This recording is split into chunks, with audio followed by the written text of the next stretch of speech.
Thank you for coming to the Kennisavond by Meet Je Stad in collaboration with KNMI. We have a nice guest speaker, Irene, and she will be doing most of the heavy lifting this evening, so to say. But I'm just starting off with a short presentation about project Meet Je Stad. Most of you probably already know it in some way, but I just want to give a brief explanation and then come to the point of how we came to this collaboration. So, as most people probably know in this room, it's getting warmer and warmer over time, and urban areas, so cities like Utrecht, are affected more than for example, rural areas where there's meadows and farmlands. So we need to do something about it, and the Utrecht municipality also realized this. So in 2022 they came with a climate adaptation plan, and that included various goals such as limiting the temperature rise within urban areas, but also other things like making sure rainwater gets stored and people can stay healthy even during heat wave conditions. So from this, very indirectly arose our project Meet Je Stad. It first started off in Amersfoort, but at Milieucentrum there was interest in starting the project as well, and the municipality also saw something in this. So from there, Meet Je Stad Utrecht was born, and this is a citizen science project. Citizen science means that it is, very plainly put, science performed by citizens. So instead of fancy scientists in their laboratories, it's just people like you and me going out into the field or staying at their homes and measuring something. And the goal of Meet Je Stad Utrecht is to get a better overview of climate circumstances, conditions within the city, and also to build an active community. And how we do this? We have one very technical person among us who helps everyone with building measuring devices, and we have these evenings every month, and during those evenings you can make your own measuring device to measure temperature but also particulate matter. And besides that, we also want to keep the community active, so you can't do that by just making them build something and then handing it over. So we also organize evenings like this. But to be honest, this has been the first one in a while, so we look forward to having much more nice Kennisavond like this one. And once you have your measuring device, this is just a small example. You can view where it is on the map, and you can also compare it with others. So then you can kind of see where in the city there are certain heat zones, urban heat islands, which is a very complicated term maybe, but areas that are warmer than they should be. And all in all, our project has now made more than 100 measuring devices. We have a database with a lot of data those devices have captured. And the community in Amersfoort we told you about, and Zeist, also do some similar things, and we are in contact with them. But there's always a but. For a citizen science project, there are some difficulties. First of all, you have to make the data understandable and accessible, so people actually know what they can do with the information they gather. You also need to be able to keep people interested, because at some point the measuring devices will come into some errors, and then you want to make people or keep people enthusiastic enough to make them come back and get it fixed. And it's also very important, of course, that you can show that their participation actually leads to change. So people don't just measure stuff and think, well, what is actually the point of this? And if you have any other suggestions to improve our project, we can discuss that at the end. So, citizen science has its limits, but if you play your cards right, if you find some nice partners like KNMI, those can be overcome. And I will not be going into this too much, but our collaboration could lead to nice things such as Well, KNMI is a lot more professional than we are, of course, so we could manage the data more efficiently. It's also a nice name to have on your project, so it increases credibility, and it's an opportunity for citizens to be heard, because a lot more people know KNMI than they know Meet Je Stad Utrecht. So, if you are interested in joining one of our workshops, the next one is on August 5th. You can scan this QR code, and I will put it up again at the end, so don't worry. And now we are moving on to the main parts, which will be presented by Irene. And she will tell you something from the point of KNMI. Yes. So let me just... Did you want the PowerPoint or the... Yeah, the PowerPoint is fine. Can put it in the presentation now.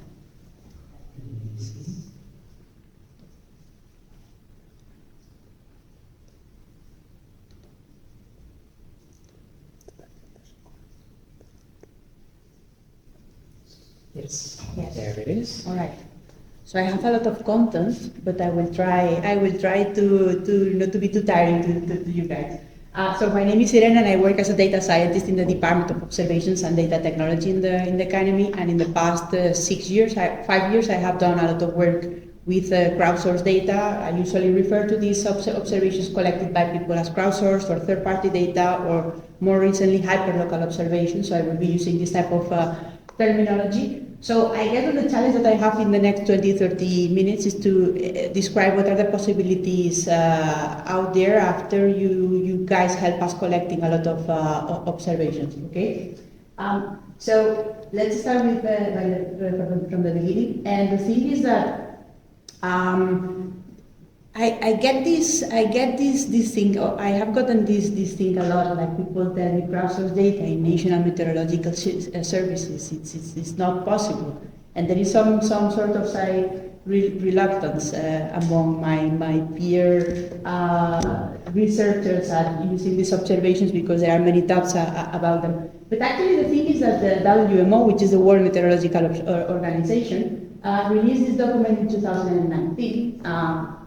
Saying what is the vision that they have of the observing systems of the future, and if you for 2040. So if you just go and take like a few passages there, you can see that in here the mention to crowdsourcing and enhanced interaction between observation providers and users, that is people like me and people like you. This is already signaled as a source of potential good things. But of course, we have been very busy at like overcoming this initial resistance, and I guess that at the moment we have like set this training in motion. So for us, for the KNMI, we had to come up with some sort of like easy classification for us. So for us, first-party data is the data that we produce or other national meteorological services produce. And the main characteristics of this type of observations is that they are collected by high-end and professional instrumentation, which is regularly calibrated and maintained. Second-party data for us is the data that is produced by organizations that we trust, say Rijkswaterstaat, water boards, Wageningen University. Everyone has their own networks, and more or less this type of devices tend to have like a good quality, sometimes better than the devices of the KNMI, that to be said. And this will be the second party data, and the third party data is all the rest. It can be from commercial parties, high-tech companies, and in this case, the data collected by the Meet Je Stad initiative would fall in this category. And the best thing is that all these parts work together. Really. Oh, you will see something about this later. Just hold on. Anyhow, we use this classification because for us, first-party data here in the Netherlands is usually public and legal. Second-party data, usually if you talk with the universities or with Rijkswaterstaat, they are usually okay at giving you the data for research purposes and this type of things.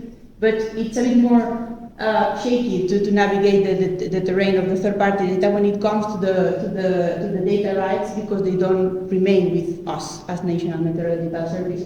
And there are some questions about the privacy and the GDPR, and these things need to be discussed, which is not to say that we should not be doing this because there are challenges. No, we have to talk about these challenges of the privacy and the GDPR.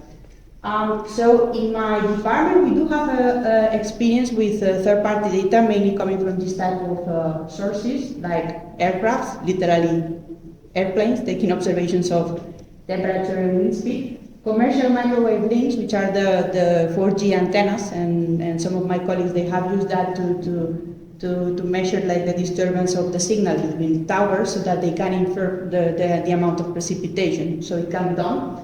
And personal weather stations, you know, in a broad sense. So today we will be focusing on the personal weather stations side of things. So it turns out that the network that we have used the most in the past 5 or 6 years is the WOW network. WOW stands for Weather Observation Website, and it's a global monitoring project initiated by the UK Met Office in 2011. The KNMI became partners with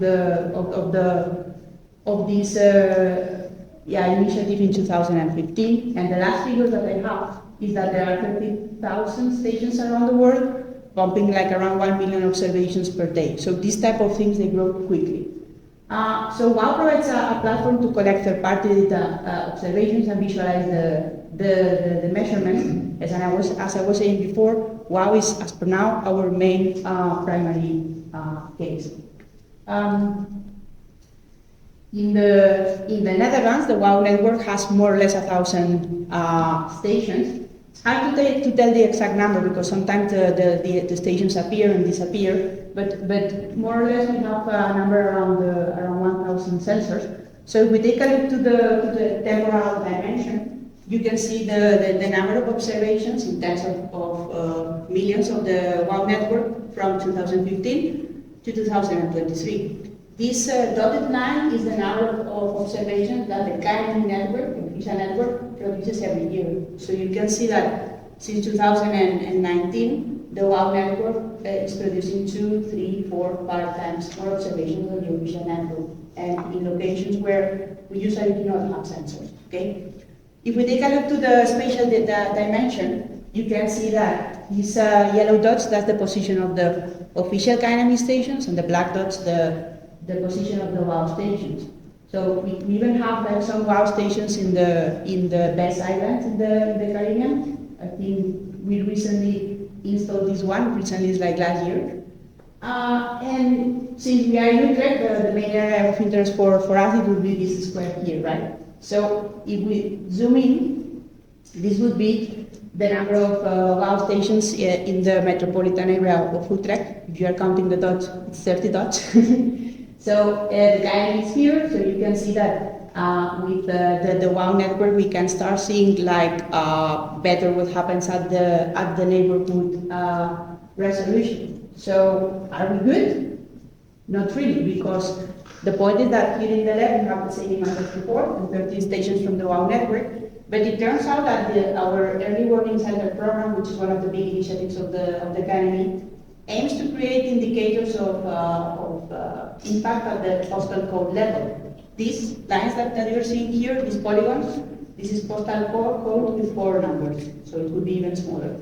So you can see that with the 30 dots in the city of Utrecht, we still do not see the postal code for resolution, and hence it is not possible for us to infer any type of forecast impact or any other type of indicator.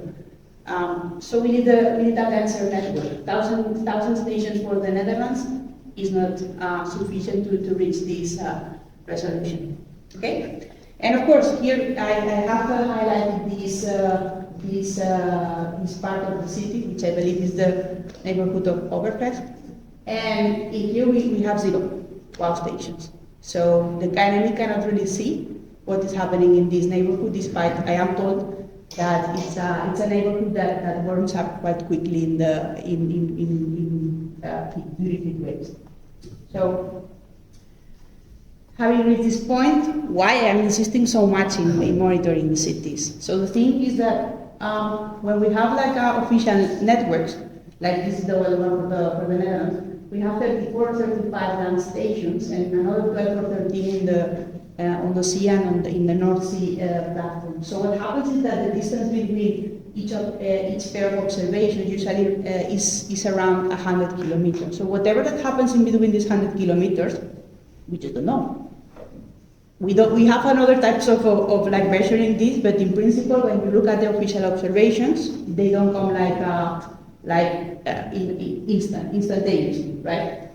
So then it kind of makes sense to have like second-party stations, because like this we just have this couple of dots in between the official dots, and then the distance between these observations, it's less, say 30 kilometers, which is better. The only thing is that this type of observations, they also add some uncertainty to the prediction, because as I said before, the instruments are not as good as the ones of the official network, or that's in general what happens. So if we add like the third-party data networks to the mixture, then what we have is between each pair of like official stations, we have the triangles as well, which is the third-party data, and then we reduce the distance between observations to a range of more or less than 10 kilometers, but it's around 10 kilometers. So we can see many more things. So when there is a Sorry, let me press that. Yeah. Yes. Oops. Okay, and then, Generator. I'm finding the data. It's okay. okay. Yeah, I know this stuff, so sorry on that. It's the defilates, as we say.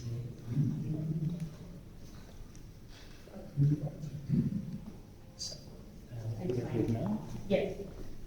Yes, so as I was saying, when we have the three types of networks all together, and then we have a heat wave event, what we can see is that we can already differentiate between what is a yellow warning and what is a red code warning. And for example, this type of situation for this district of Overfect, it would be interesting because here we do have like this very sharp contrast between the urban area and the rural area. And I am told that when this neighborhood was developed was the 60s, the 70s, and you know the buildings there, they were just built for another climate that we do not have now. Now it's different. So although apparently there are some nice green areas in there, it still gets warm. So a way of like measuring at the postal code resolution this type of how warm the city is just adding more and more stations to the mixture. Okay. And in Overvecht you want to measure low 1 meter above ground level, also high, because very much high buildings there. I wouldn't dare to provide a recommendation because I am no specialist in instrumentation, but I would say a couple of meters high, at least. Not to the ground level, because then you are picking up possibly too much radiation coming from the soil. So I would say a couple of meters, but if you want an elaborated response for that, we can talk with some of my colleagues for better placement. Yep. So again, back to business. I was mentioning before that we have this WOW network. And I expect the WOW network to hit the 500 million mark by the end of the year. It should happen like more or less at this time, at this rate. So what do we do as a Met Office? What do we do with this extra pile of observations? It's actually very easy and very complicated at the same time, because what we do is integrate these observations into our digital infrastructure. However, we found out that integration begins with a fork, a division. Because the first question that you possibly are asked about is what is the quality of these observations. So we realized that based on the quality you can decide what do you want to do. There is no, say, hard truth, so to say. So in here I have use these two paths, strict quality control, minimal quality control, and I am making this division because, as I said before, depends on what do you want to do. You might want to take one path or the other. It's okay. What happens is that if we take the path to the left, this is, let's say, the path of the classical meteorology. We collect observations, we quality control them, we are very strict with them because we are going to send them to the numerical weather prediction chain, which is a pile of mathematical models, basically a bunch of differential equations. And you really want to make sure that your observations are as fine as possible so that the mathematical models, they just don't drift too quickly, right? So this is one thing that you can do. But then we found out that if you just go a little bit easy on the quality and you just filter, say, implausible observations, because in the WOW network we do have negative rain, negative wind, temperature for 1 million degrees, you just don't want that, right? So if you just go a little bit easy on the quality side of things, then it opens the door to these high resolution products and services and other types of early warning, as I was suggesting before with the case of overpack. Yes, I don't want to spend too much time on this because this is the work of many people, but just for you to know that we have studied how to quality control observation from third-party data stations, and we do have these QCs for temperature, wind speed, and rainfall. They work differently. Some of them they are able to quality control each individual filter, to quality control each observation, and say for one observation I have one quality flag. But some others, like wind speed, which is quite difficult because it's very shaky, you have to provide quality based on an interval. In these 10 minutes of time, this is the quality, okay? And then for the rainfall, you can also do for each observation produce one quality flag. This is a lot of work. We can discuss about this later after the presentation, but just for you to know that we have studied how to do this type of operations and come up with an idea on the quality of the observations that the WOW network is producing. And this type of procedures could also be applied, if needed be, to the data produced by Meet Je Stad. In general, we can, when you pass a quality control to the entire database, and here you are only see the results of the quality control for 5 years, for 6 years of data, you can see that here the category in blue is the high quality observation, the observations that pass this set of statistical filters. But one has to also be critical with this type of things, because the thing is that the KNMI places the official stations in locations that are compliant with what the World Meteorological Organization says, which is not the case for third-party data stations, right? And the thing is that in here for 2020, you can see that we have this big chunk of observations that are labeled as outliers. My criticism with this quality control is that, are those outliers or is it the new normal? Because if these observations are collected in overpack, maybe they depict a reality that statistically is pinpointed as an outlier. So one has to take this type of things with a grain of salt. Okay?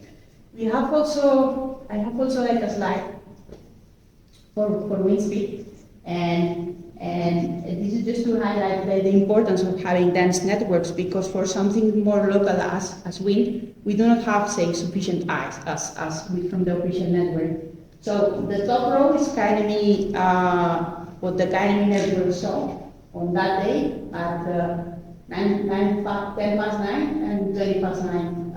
And you can see that there are some differences here, that for many WOW stations, they were saying, here we have stormy conditions, high winds, that we did not see from the official network. So I could come up with multiple examples like this. So the main reason is just to see the very local things.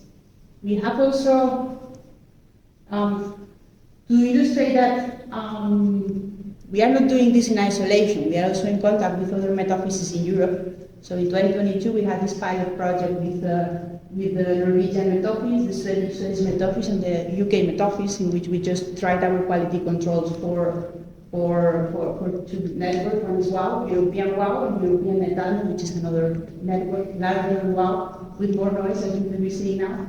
And the idea was just to compare metrics, because this is something that, at least in Western Europe, many Met offices are, well, dedicating some efforts to investigate what do we do with these observations. So what I did is taking the temperature observations for 4 countries: the Netherlands, Belgium, the Czech Republic, and Poland. It was a random choice, right, really. So the block here in the left are the results of the quality control for WOW, for Natal, for WOW, and for Natal. So you can quickly see that for the blocks representing Netatmo, we have these big yellow and orange parts, which are the outliers of the produced by the network, which are much larger than WOW network. Why is that? Well, the theory is that Netatmo is a commercial company that sends these cute devices, and people usually put them in their terrace. But the day that the weather is too bad, they just take the station, put it in, and forget about it for, say, 10 days. So, of course, then the observations that they are producing are observations from indoors, not outdoors, and those are picked by the quality control. So the nature of WOW is different in the sense that the devices are larger and they are usually placed in the garden, and people, they don't bring them in every time there is a big storm mass. Okay. Same for the wind speed with the quality control. What we have in the WOW network is something like this. I mean, wind speeds of 2,000 kilometers per second. Well, maybe in the surface of Jupiter that is possible, but not in the Earth, right? So what our statistical procedures do is just inspecting these very shady time series, and then they turn it into something which is a bit more civil by flagging some of the measurements and figuring out what is the problem of these measurements. Okay? So we can do this type of things. Right. I hope you still have a little bit of energy. So back to the crossroads. We just went to the left, now we go to the right with this minimal quality control. And the thing is that taking the path to the right implies accepting that reality is imperfect, and that's okay. It's okay because we do have some methods, and this will be the only technical word of the evening. We have this multi-fidelity Gaussian process regression, which is a clever form of interpolation that can handle data with different noise levels, which is very important because before I said first party data, perfect instrument, second party data, they are good enough, third party data, chaos, right? So this type of methods, they are capable of like putting together observations with 3, 4, 5 quality levels and yet come up with like a reasonable interpolation. And by reasonable I mean that we can get an idea on what could be like the different interpolations between all of the points, and then we get the mean, and then we get like the uncertainty. So in a way we are producing a measurement that is well informed in the sense that it is also going to tell you how sure the model is, after including the data of the networks, how sure the model is at saying that in this place we will have this temperature. So at least it's scientifically relevant, so to say. Anyhow, when we do this for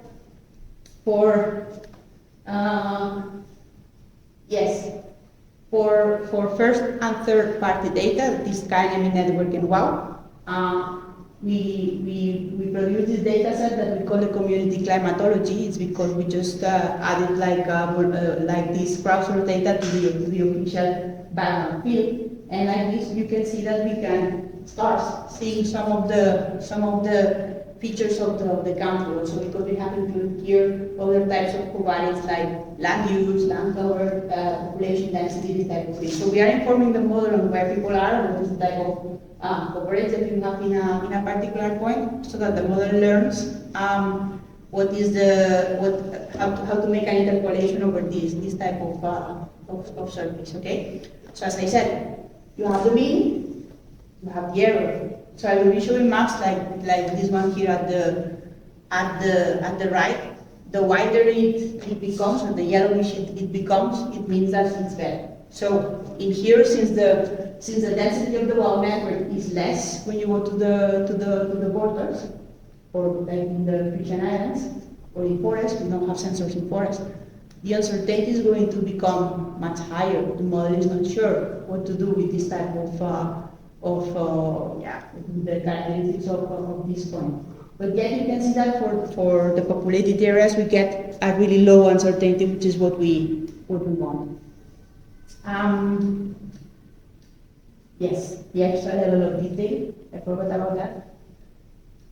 So also for the passing of Storm Darcy on the 7th of February 2021, this is what the official network can see, and this is what the combination of the official network plus WOW and the covariates shown. So of course the picture is going to present. So you can see that here the uncertainty, the map is darker, is much higher than in here, it's lower. So this is for first and third party data, but we also have tried with first, second and third party data, being the second party data network, the Rijkswaterstaat network along the roads. Right. And I will just fly through this because it's a bit more technical. But it's 2024 and you just don't do all these scientific developments without trying to put in place a digital infrastructure. So in a way we are busy at designing such a system that is capable of harboring different streams. Now I've been talking wow the whole time, but it could be like Meet Je Stad data, it could be data from Wageningen, it could be data from different. So what we are aiming for now is to create a data lake of sorts for third-party data. And I don't have an updated sketch, so to say. So this is the old one that I have. But every time you see WOW, just think third-party data in general. The idea is that we don't really have products and services in place using crowdsourced data. Not yet. We are trying to create them. But so we have to think in ways to take all these like wheel of ideas and try just to bring them,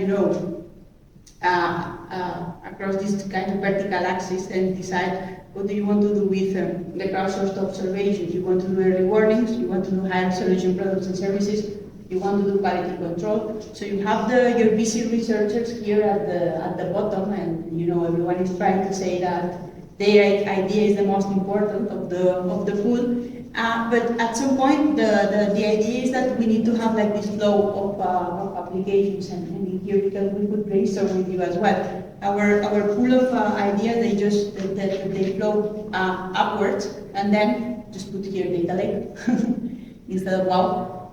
And try to put together all the input data streams that subsequently are quality controlled, and then they are transformed into databases, say at 5-minute resolution, 10-minute resolution, 16-minute resolution, so that they can be visualized by other users, like for example our forecasters in the weather room. And then of course, if you start imagining a system holding 15, 20 different streams of crowdsourced observations, you also want to give to the user some data analysis capabilities. Also because, as I said before, it's 2024. These collections are born in the cloud. There is no magnetic tape of this type of collections in the basement of the KNMI. So if they are going to be already in the cloud from the very beginning, you can as well like add some analytical layer on top, so that people can just play with the data and even do the research with the data. So at the moment, we don't have everything connected in place, but this is how it would look like. This is literally data from my station. It sits in The Hague. It's in my patio. So you have your database. We call it the WOW live stream. You use your SQL to collect some of the observations. Okay, and then what happens after that is that you can do this quality control, and then you can visualize the results of the quality control, for example. So this is a Jupyter notebook that I prepared in the cloud for a bilateral visit of the UK Met Office 2 or 3 months ago. So that's why it says, greetings visitors of the UK Met Office. So you just go and do your Python code, nothing suspicious. I'm sure that we have Python coders in the room. But if you just connect your code to this live stream and do a number of operations, then you can come up with visualizations like this one. So what you are seeing here is 1 day of quality from the WOW network for the provinces of Drenthe, Groningen, and Overijssel for the 1st of September of 2023. Why? Because we had a late heat wave on that day, or in that week. So in the x-axis you can see the hour of the day grouped in chunks of 15 minutes, And in the vertical axis, you can see the idea of the station. So if what the image is showing is counting the number of outliers in this chunk of 15 minutes, from 0 to 3. So the funny thing is that here you will quickly see that we have some horizontal structures and some vertical structures. The horizontal structures, I think, is just bad wow station that we should look into their data to see if we should remove them or not. The funny thing is that we have also like these vertical structures, and when I saw this, I saw that it was actually a concurrent, it was a concurrent moment of all the stations across the provinces that started like reporting some outliers. And I was curious about that, and I just looked into it, and I think I casually stumbled upon a way of like identifying heat during the night, because it's a concurrent thing. So the outliers, they are outliers, yes, in essence they are. They don't pass all the statistical checks.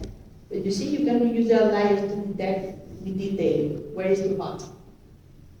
So I should do this for the whole country, but for now I didn't have time. But you can see that it's a matter of like looking into these observations and the quality controls or the high resolution maps in a different light. And that is something that usually happens when you open the data set to people and let them freely explore things. Okay? Yes. So I would say that for now, you can see that there is a huge universe right after the data collection. So I would say that we may have experience in these three blocks: the quality control, the high resolution maps, and the integration in the digital infrastructure. We are certainly willing to share code and practices, good practices and bad practices as well. And we are willing to engage with different social agents to understand new challenges, because let's remember that we are scientists, and as I was telling Eric before, we usually sit in a corner doing numbers, and but it comes to a point that we also like just to get out of our offices and talk to people and learn, listen to people to see if there is something that we can integrate in our models as well. And finally, I would say that in the future, we believe there is no turning back from this thing of the browsers, the universe. Especially because, our weather models, they are every couple of years or 3 years, they are ready just to say half the resolution that they are doing. Some of my colleagues, they are already doing experiments at running like these big models at 500 meters of resolution. But the thing is that high resolution forecast is going to need high resolution monitoring as well, and the KNMI cannot do that alone. And then the elephant of the room is that all these AI/ML data-driven forecast with artificial intelligence and whatnot, that's a data-intensive process. And we have a lot of people, also in my department, working on how to do this, how to apply artificial intelligence to predict the weather. But for now, they are using the official stations, that is big grid cells, so to say. But the thing is that eventually, when they learn how to do this, they will need to go to a finer resolution, and they are going to need a massive pile of extra observations, crowdsourced observations, to verify their models. So that would be the conclusion. And I was also asked what is the reason for the samen werken. And as I have said multiple times, the KNMI network is placed in rural areas. And there is nothing that we can do to fight that, because we have to comply with the World Meteorological Organization. It is what it is. And Meet Je Stad provides data on areas in which we would like to have observations and to know what is going on. Because at least we can also better understand Utrecht's microclimates, and clearly this is something that we can do best together, I would say. Okay, so this would be the end of the presentation. Thank you. Yeah.